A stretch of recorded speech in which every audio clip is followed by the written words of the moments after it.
안녕하십니까. 자TV 최일수입니다. 6월 12일 금요일 네팔 소식 전해드리겠습니다. 오늘은 세 가지 소식을 준비했고요. 먼저 첫 번째는 코로나 소식입니다. 그리고 두 번째는 시위대 연속으로 지금 계속 그 시위를 벌이고 있는데요. 그 시위 소식 그리고 여기에 따른 좀 분석 기사고요. 그리고 세 번째 소식은 정부에서 그 록다운 기간 중에 세금을 납부하라고 시민들한테 얘기를 해서 항의를 많이 받았는데요. 그래서 거기에 관한 대법원의 판결이 나왔습니다. 그래서 그 소식을 전해드리는 걸로 하겠습니다. 자, 우선 첫 번째 소식입니다. 5,000명이 넘었고요. 하루에 발생하는 확진자 수가 최고치를 경신했습니다. 6월 12일 하루만 448명이 확진이 됐어요. 총 5,062명이 됐습니다. 5,000명 구간을 넘어버렸는데요, 훌쩍. 아직 그 최고 정점에 도달하지 않은 것 같습니다.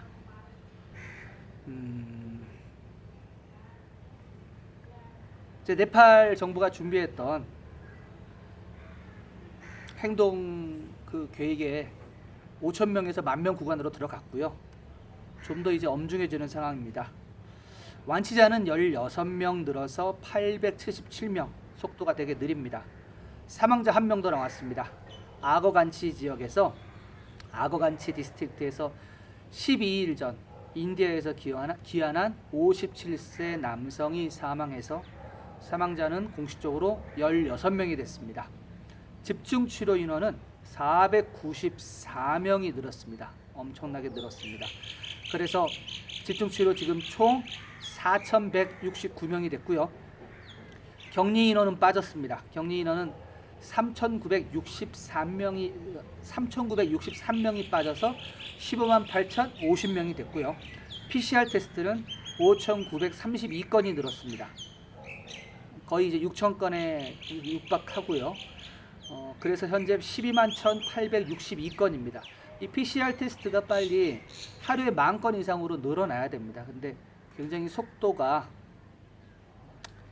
좀 더디게 올라가고 있는 상태고요. 6월 10일 확진자가 448명인데 카트만두는 1명밖에 발생 안 했습니다. 하여튼 뭐 지금 6월 11일부터 부드러운 록다운이 시작이 돼서 10일 금요일 날도 많은 차량과 짝콜수제를 함에도 불구하고 많은 차량과 그리고 오토바이 시내를 활보했고요. 그리고 시장들이 거의 다 문을 열었습니다. 장사들도 문을 열었고 평소하고 다름없이 오침도 손님들이 많이 찼다는 소식입니다. 네, 첫 번째 소식 이렇게 하고요. 두 번째 소식은 그 시위대의 소식입니다. 그 시위대들은 금요일에도 코로나 예방 및 조사 지연, 정부 지출의 투명성 부족에 대해 정부의 항의를 이어나갔습니다. 카트만두 바산더풀 너르바르에서는 청소년들이 또 역시 경찰의 탄압에 대한 평화적인 항의 시위를 이어나갔습니다. 그리고 둘리켈, 박타푸르, 끼띠푸르에서도 평화 시위를 이어나갔습니다. 또한 카트만두 이외에도 페타우타, 부투월, 바이러와 팔파 등 20개 지역에서도 코로나 통제를 효과적으로 취하지 않은 정부에 대한 항의 시위를 이어나갔습니다. 더욱 확대됐고요. 정부가 PCR 테스트를 늘리지 않고 그리고 검역 체계를 개선하지 않고 지출 투명성 유지하지 않고 의료 능력이 확대되지 않은 것에 따른 전체적인 시위가 일어나가고 있는 상황입니다. 그렇다면 6월 9일부터 시작된 이 운동이 어떻게 일어났을까요? 거기에 대한 세부적인 기사를 소개합니다. 자, enough is enough. 충분한 것은 충분하지 않다. 네, 이 단어가 이 운동의 어떤 성격을 요약할 수 있습니다.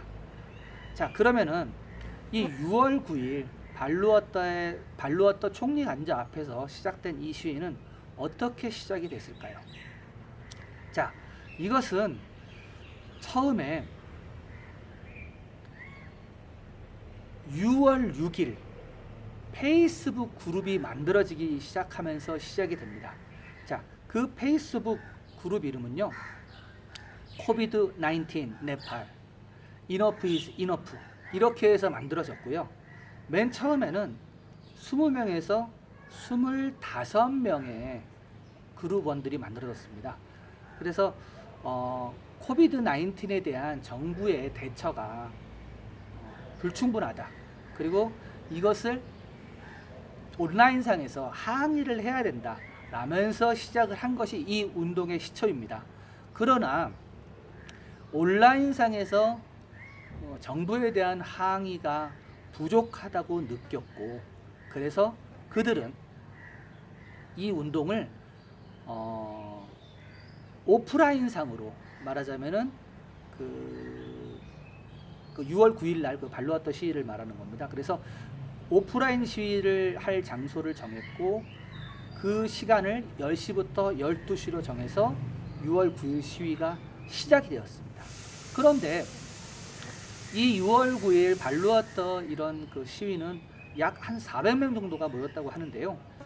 이것이 소셜 미디어에 영향을 미치고 거기에 나왔던 시위 게시물이라든지 의견이라든지 사진들이 페이스북을 비롯한 여러 SNS로 퍼져나가기 시작했습니다. 그리고 이 SNS에 퍼져나간 이런 여러 가지 그 영상들이라든지 사진들이 많은 사람들이 연대를 표명하기 시작했고요.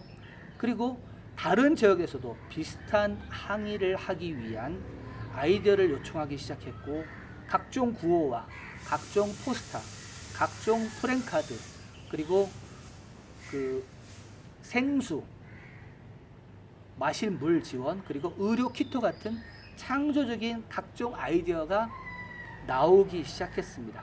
그래서 결국 6월 11일 이 조용한 움직임은 포카라, 치투안, 더란, 비란나갈, 붓두알 등 20여 개 지역으로 확산이 되었고, 지금은 더 많은 젊은이들이 각자의 영역에서 항의를 준비하고 있습니다. 만약에 소셜 미디어가 없었으면 지금처럼 이렇게 빠른 파급력은 없었을 것입니다. 또한 이 소셜 미디어 그룹들은 처음으로 소셜 미디어를 올바르게 사용하고 있다라고 이야기합니다. 그렇지 않았다면 그들은 대부분 틱톡이나 아니면은 일반 게임에 갇혀서 나오지 않았을 것이라고 얘기합니다. 인스타그램을 통해서 정보를 얻었던 시위대 중에 한 사람은 이렇게 말합니다. 저는 6월 9일 발루어터에서 항의해야 했으며 그만한 가치가 있었습니다. 국가의 많은 정치적 측면은 잘 알지는 못하지만 불확실한 시기에 정부가 코로나 대응을 제대로 하지 못했다는 것을 알았습니다.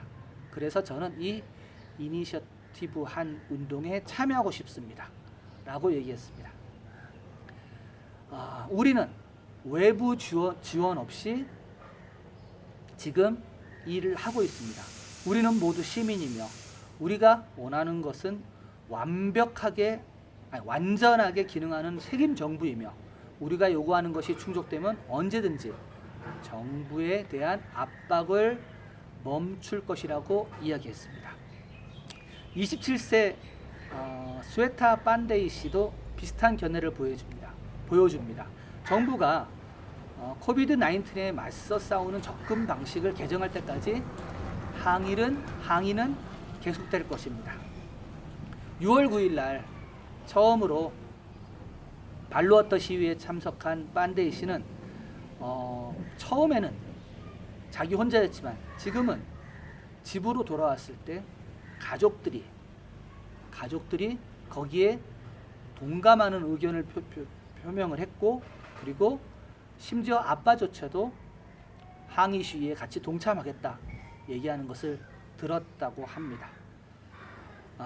이러한 증거는 우리가 운동을 지속하거나 지속시키기 위해 지도자가 필요하지 않다는 것을 보여줍니다. 우리에게 필요한 것은 같은 생각을 가진 사람들과 민주주의자들입니다.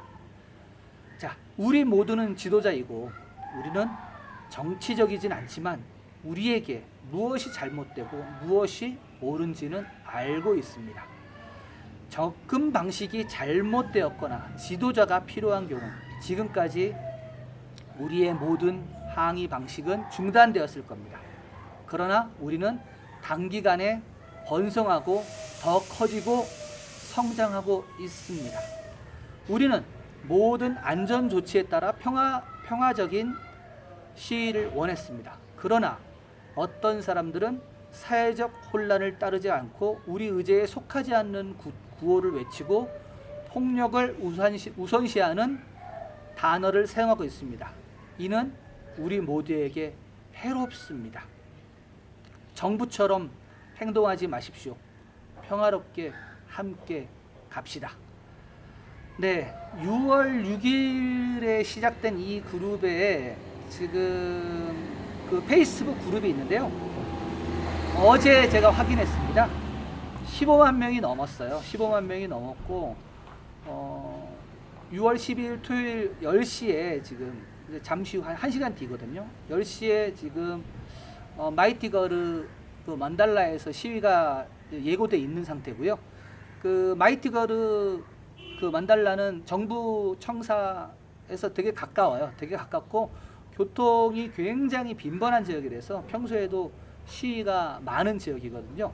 그래서 오늘이 아마 커다란 분기점이 되지 않을까. 이 이너프 이즈 이너프 운동이 페이스북에서 촉발된 이 시위, 정치가들의 참여가 없고 오직 그 행동하는 시민들 위주로 지금 이루어지고 있는데요. 앞으로 이 운동이 어디까지 갈지 좀 더 지켜봐야 될 대목입니다. 예, 두 번째 소식은 이렇게 하고요. 자, 세 번째 소식은 대법원의 임시 긴급 명령입니다. 그 정부에서 럭다운 중에 세금을 내라고 그 고시를 하면서 시민들의 많은 항의를 받았는데요. 이것이 시작이 된 것은 이 코로나 바이러스 때문입니다. 원래 4월 정도에 4월 중순에 사실은 그 세금 같은 것들이 다 냈어야 되는데 럭다운이 되면서 정부 그 사무소들이 다 문을 닫고 그러면서 사실 그 자연스럽게 세금 납부도 미뤄지는 형태였습니다. 그러다가 5월 정도겠네요. 5월 정도에 정부에서 6월 10일까지 세금을 납부하라 이렇게 고지를 했습니다. 그러니까 시민들이 난리가 났죠. 3월 24일부터 럭다운이 시작돼서 4월, 5월 말하자면 이제 영업을 못하고 사업이 중단이 된 상태에서 6월 10일까지 정부가 그 세금을 납부하러 가니까 난리가 났고 뭐 언론들은 많은 비평 기사들을 내기 시작했습니다. 그래서 그 몇몇 사업가와 그 단체에서 그 청원을 냈습니다. 그래서 지금 긴급 명령이 나왔는데요. 그 요지는 이렇습니다. 세금은 럭다운 해제 후 30일 이후에 지불해도 된다라는 긴급 그 명령을 내렸고요. 판사 어닐 쿠마르 싱하 씨와 마노즈 쿠마르 사르마 씨는 7월 30일까지 이게 아마 7월 30일이라는 게 아마 그 네팔 달력일 것 같아요. 세금을 제출하도록 하는 것을 인용했습니다. 처음에는 국세청이 6월 10일까지 세금 신고를 발표했지만 시민들의 항의로 나중에 6월 30일까지로 늘어났고요. 그리고 이번 그 긴급 명령에 의해서 7월 30일까지 늘어난 것으로 보시면 되겠고요. 이번 청원권은 산업에 있는 분들과 사업가들이 그 폐쇄 중에, 이 럭다운 기간 중에 부역과 사업이 중단되면서 세금을 납부할 수 없다며 럭다운 이후로 세금 납부를 연기해달라는 요지였습니다. 이에 대법원은 해당 각 사업시설들이 럭다운 종료 이후에도 최소한 한 달 동안의 납부 연기를 해야 한다고 언급하면서 네팔 내륙 국세청의 통지에 언급된 기간이 사업자들에게, 납세자들에게 사업시설들에 대한 많은 공안 상태를 발생시켰다고 언급하면서 대법원은 비정상적이고 불편한 상태에서 정부가 사람들에게 지원과 시설을 제공할 것을 요구하는 요지의